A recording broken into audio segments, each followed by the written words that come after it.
Hello friends, Xi Jinping and Trump. They met. Xi Jinping surrendered. Donald Trump chickened out. So the question is who really won?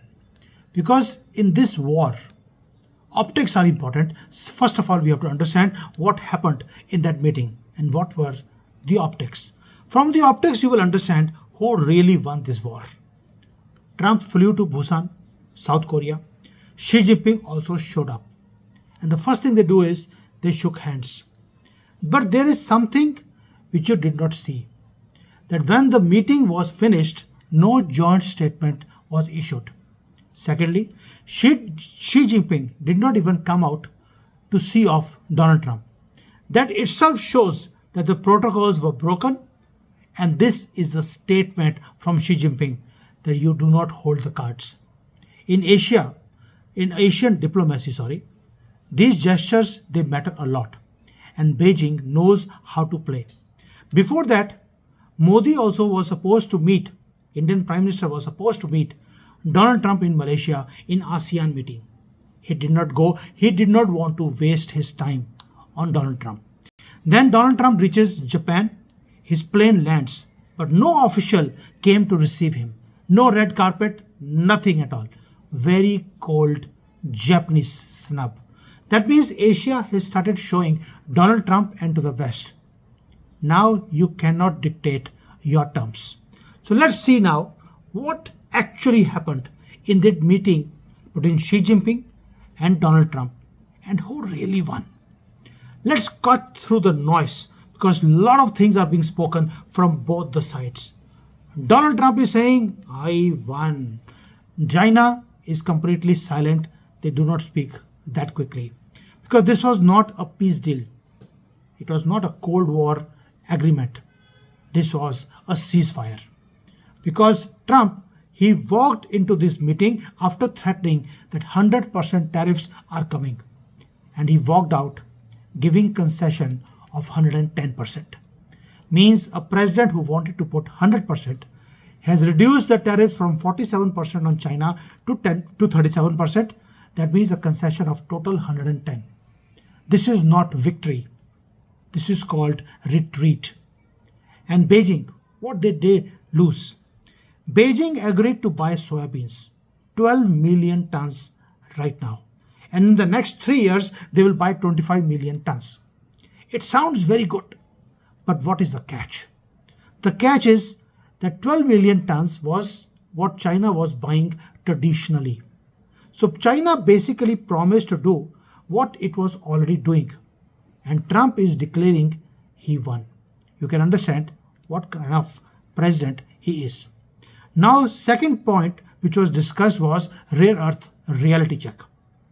Trump claims that China has agreed to keep rare earths flowing freely and openly. Now, what is China's version? They said they will suspend October export controls on rare earth and they will suspend it for just 1 year. And there is a word which has been put, says maybe. Maybe they will suspend the rare earth controls which China has put. Please notice in Asia and Asian diplomacy, every word matters. What is missing in this agreement? One, they have not stopped the controls, they have suspended it. Second, there is no mention of gallium and no mention of germanium. These are two important rare earth metals which are critical for semiconductor manufacturing.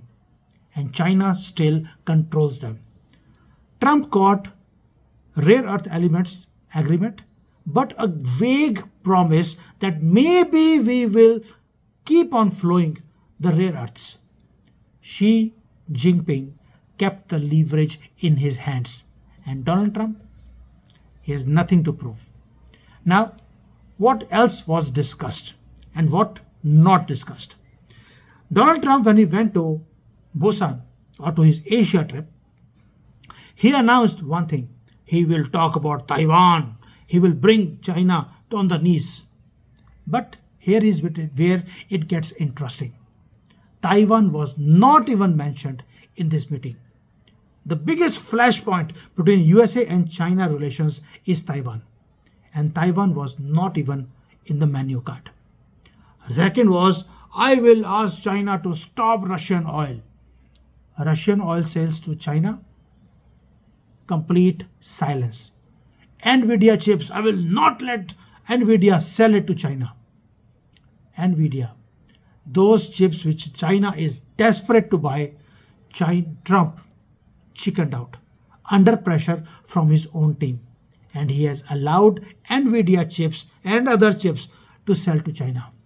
Beijing wanted reassurance that you will not touch Taiwan, given.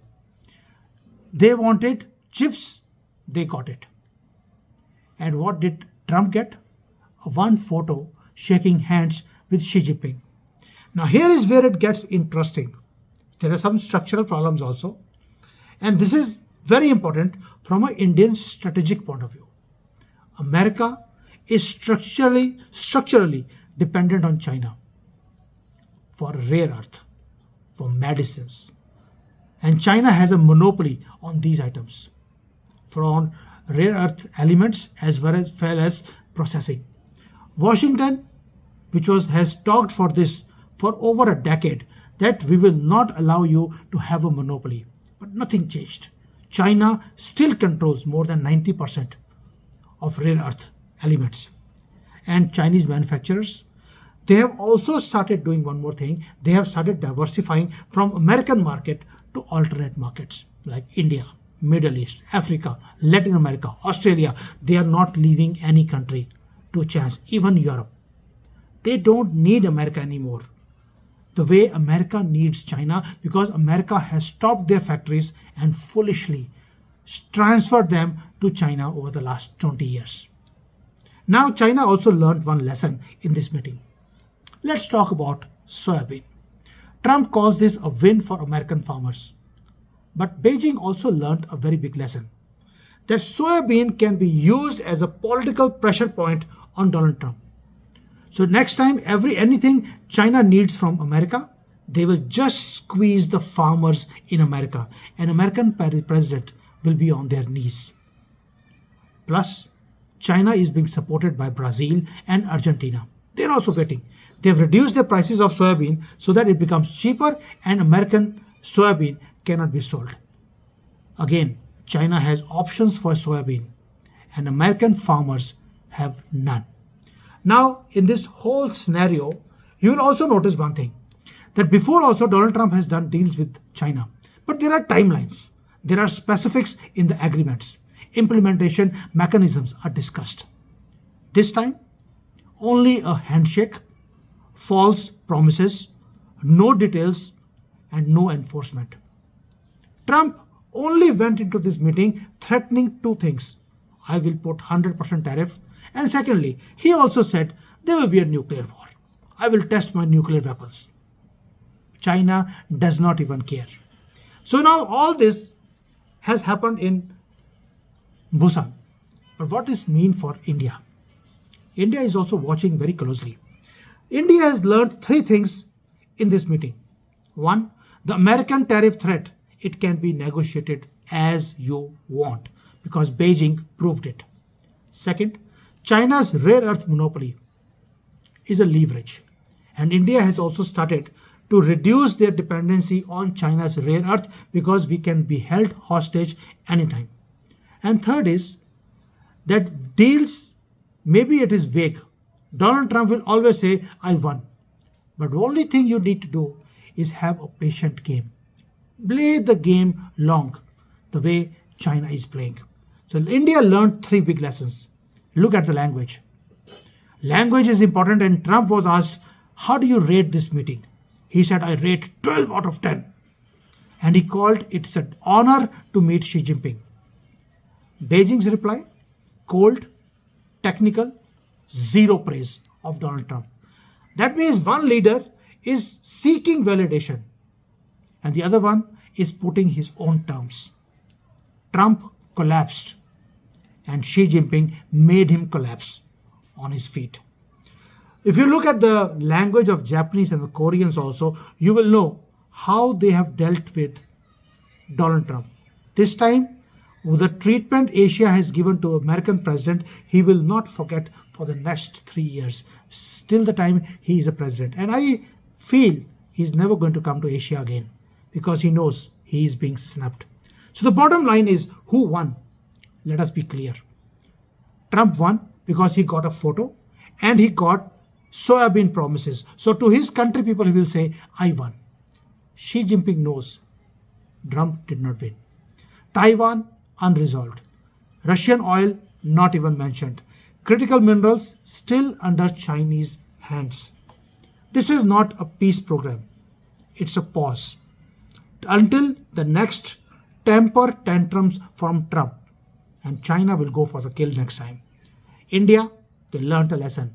How to deal with Donald Trump when it comes to tariffs. And as far as Washington and Beijing, Beijing is silent. Washington is just trying to show that they are still the superpower in the world. And who won the game? I don't have to mention it anymore. We know the bargaining chips were never in the hand of Trump. It was in the hand of Xi Jinping, and he played them beautifully. Thank you. Until next time.